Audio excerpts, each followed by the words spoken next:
Halong Bay, known in Vietnamese as Vinh Ha Long, is translated as descending dragons or where the dragon descends to the sea. It's not hard to understand how these legends might have started, as it's easy to see how the thousands of weathered limestone islands take the form and shape of a dragon's back, seemingly floating above mystical emerald waters. With its rich history and beautiful landscape, Halong Bay officially became a UNESCO World Heritage Site and was recognized as one of the new 7 natural wonders of the world.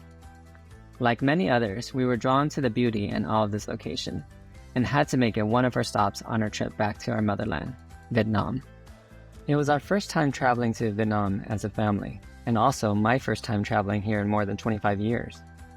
While returning, we wanted to give you guys our unique perspective of Vietnam, while providing tips and recommendations with regard to the best foods to eat, coffees to try, things to do, and places to go. So come wander with us as we start by sharing with you guys our experience of Halong Bay, both by cruise and by land.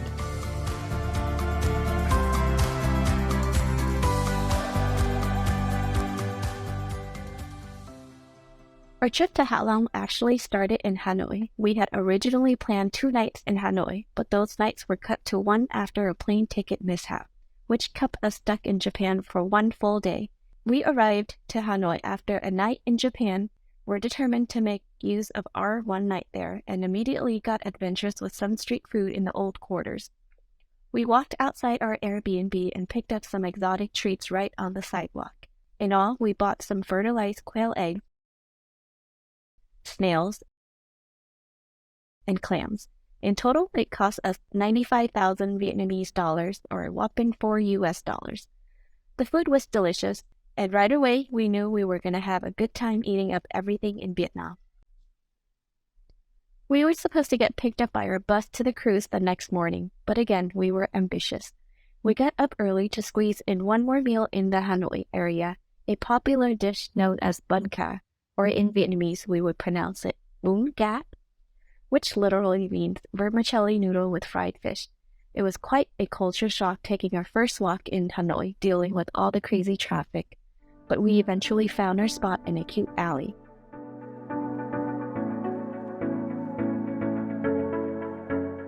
There, we ate to our heart's delight. The fish was perfectly textured and crispy. The broth was light and flavorful, and even though we grew up eating Vietnamese food, it was a new dish for all of us, and something we really enjoyed. We would definitely recommend this place. Anyway, after getting our tummies full, we had to get back and make it to the cruise.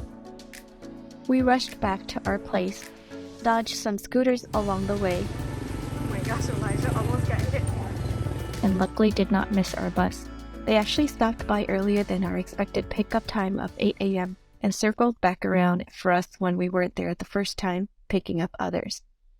The bus was pretty average, not super luxurious like some of the other shuttles we've seen on YouTube, but it was still comfortable for all of us.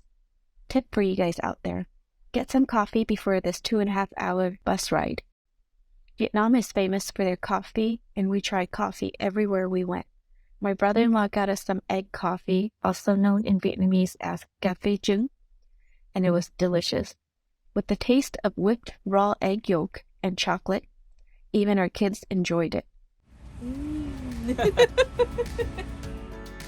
With our coffee in hand, we were on our way.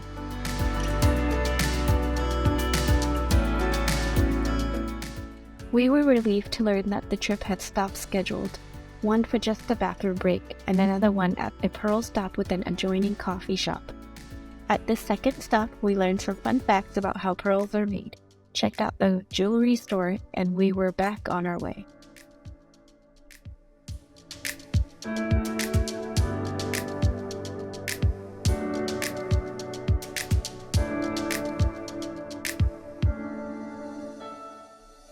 Upon arriving at a port, we learned that our cruise ship wasn't actually docked there. Instead, we needed to ferry out on a small tender boat out towards the open waters. They helped us with our luggage, and we were excited to be on our way. We went to Vietnam in the wintertime and were actually advised against going to Halong, as it can often be foggy and cold. But when we went, we were treated to beautiful weather, clear skies, and breathtaking views.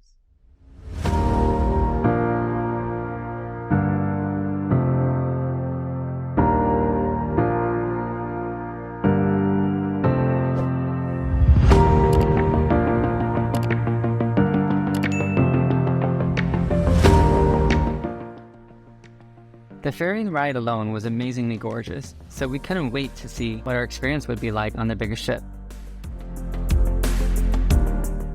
Upon arrival, they gave us a warm greeting, some welcome tea, and we then went over some introductions in the main dining area.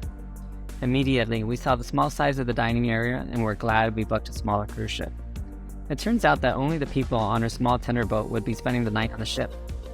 After introductions, we were able to check into our rooms, with our luggage waiting for us there. Our room had a full-size bed for us and our daughter, twin bed for our son, a balcony we could step out to, and a luxurious bathroom with a soaker tub. Our room and the total cruise line experience cost $440 for the 4 of us, which included the shuttle service from Hanoi, all meals, and all activities. They provided juices and water, but smoothies and alcoholic beverages were additional costs. After a Western-style lunch and some relaxing, we were off to enjoy our first cruise ship activity, kayaking. When booking, it's also important to look at what activities are offered on this itinerary. For our cruise line, we knew we would be exploring some caves and kayaking. And wow, we could not have been more impressed with the kayaking experience in Halong. We were never really big on kayaking, but we absolutely loved this experience. There were limestone islets surrounding us in all directions, and the scenery was just out of this world.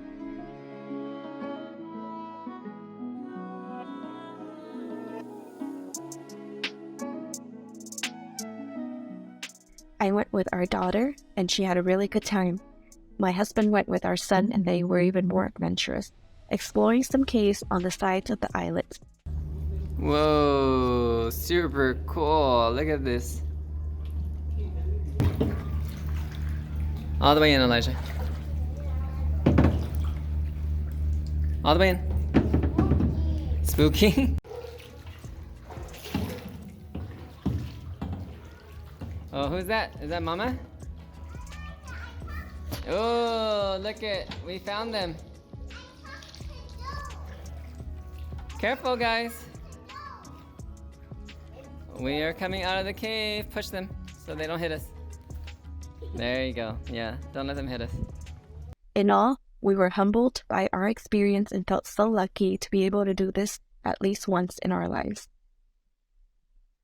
After kayaking, my brother Steven decided he would go for a swim. We found it hilarious that the Vietnamese people thought this water was too cold. They didn't believe my brother when he jumped in and reported that the water was warm. How's the water? Good. Pretty warm. Oh, really? We don't believe. Warm, really warm. To us, living near Santa Monica Beach and the Pacific Ocean, and my brother living in Berlin, we found this water in Halong to be relatively warm. So I dove in with him, and it wasn't that bad at all. After all, how often are we going to get a chance to swim in such a beautiful setting again, right?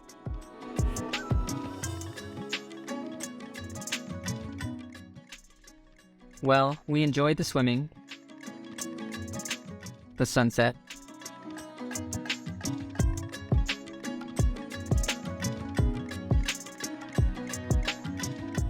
happy hour drinks, past making spring rolls, or Vietnamese we would say, cuon.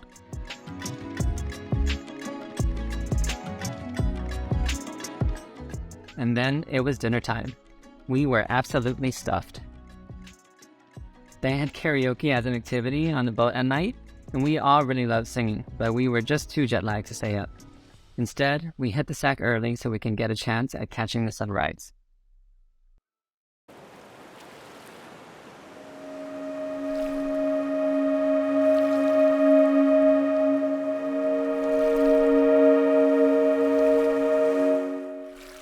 We did get up early, and wow, was it a beautiful sunrise. Seeing the sunrise in this amazing setting over these limestone mountains was surreal. It was a once-in-a-lifetime experience we will never forget.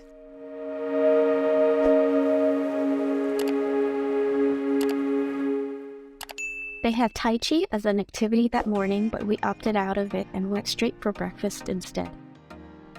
We were craving Vietnamese food and finally had some traditional pho for breakfast.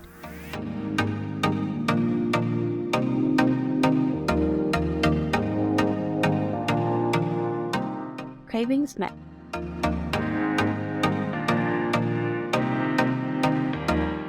It was off to the cave boat tour after breakfast. The area for the boat tour was very busy. They wanted us to get there early, and we understood why. The later you get there, the longer you wait in line. The boat tour was a very relaxing experience.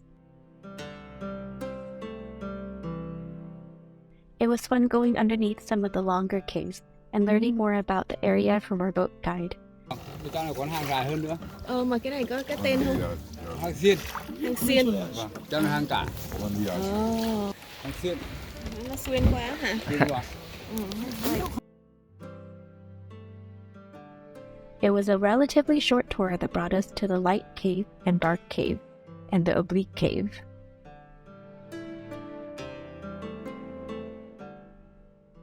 Alas, after seeing all of the caves, we had to head back and check out of our floating hotel. Back on the cruise ship, we had to pack up and check out. We had an amazing time and we were glad we chose Sapphire and their small cruise line. The setting was intimate and the staff was very friendly and attentive. We did wish for more traditional Vietnamese food on the boat, but that's us. On the tender boat back to shore, we were able to finally have a good conversation with them, so we shared some of these thoughts with them. We also thanked them for their amazing service and exchanged contact information. Mr. Power and Yes. What company are you guys from? from Sapphire Cruise. Nice to meet you, everyone. Alright, these are your boys. Bye. See you soon. Once we were docked back on land, it was time to set off to check out the city of Ha Long. We continued our trip in Halong by land. In our research, we found just a couple of things to do on land, so we decided to stay close to the Sunworld amusement park and some food places. The area we chose was a short drive away from the port, and we found a large, 5-star hotel for a very reasonable price of $78. Checking in, we found 3 comfy beds waiting for us in a spacious room. From our room, we had a nice view of Halong Bay and Sunworld down below. After resting a bit and getting some coffee at Highlands, we were ready to go on some more adventures.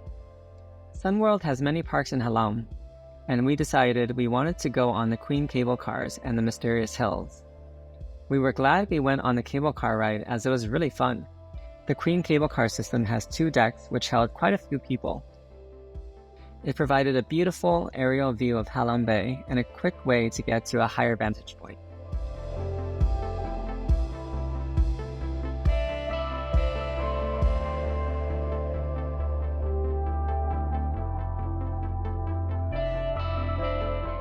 It took us all the way up the hill where the rest of the theme park is located.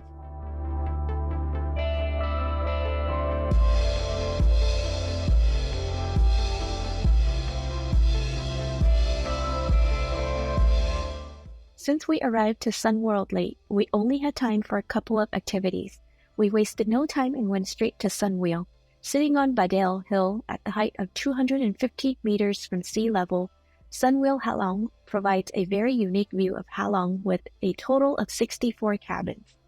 The cabin we went inside was spacious, and right away we were treated to some amazing panoramic views of Halong Bay. The views were even more dramatic at sunset time. The views were so gorgeous we had a hard time picking our jaws up off the floor. Back on ground, we gave our kids some time to play. They absolutely loved the ball pit area at the KIDOLAND Kids though. It was a great place for them to play freely and get that gross body movement going.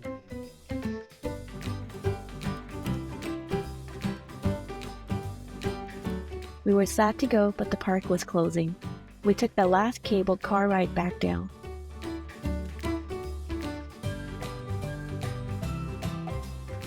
And then we were off to dinner.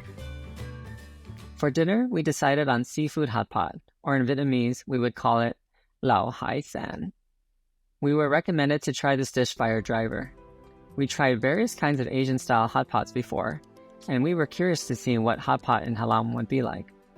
The main difference the food is super fresh, like so fresh that the food was still moving. Honestly, we were a bit shocked, but also excited to see how the food would taste. So we got to cooking the food, and indeed, it turned out to be super fresh and tasty. It was a bit pricey at about $120, but we had a wonderful meal. We found some reviews that suggested going to the night market in Halong, but it was getting late, and our taxi driver also said that it was also completely dead during the winter. So we opted to go to bed instead and get an early start the next day. The next morning, we checked out our complimentary breakfast, and oh my, it was amazing. The breakfast area was huge. It offered fresh tropical drinks, congee, desserts, and traditional Vietnamese noodle soups. The food was delicious and blew away any continental breakfast we've had in the US. After we stuffed ourselves, it was time to check out and meet up with the driving service we hired in Vietnam. My cousin recommended this person who literally brought out a minibus to pick us up. One of the best ways to get around in Vietnam is to hire a private driving service. Compared to taking buses, taxis, and rideshare services, this was also cheaper for our party of 5. In our spacious minibus, we took a quick drive around town. Driving around, we were left with a very odd impression of Halong. There were a lot of empty, unfinished buildings, which made Halong feel overdeveloped and a bit like a ghost town. The beaches looked nice, but again, they were also completely empty. Our driver told us that Halong simply isn't happening during the winter time, as many consider it to be too cold in the mid-60s. Even so, we had a great time in Halong, both by cruise and on land. With little left to do in town, we decided to head out early to our next destination, Ninh. So thanks for joining us so far. Please consider subscribing, and we'll see you next in Ninh.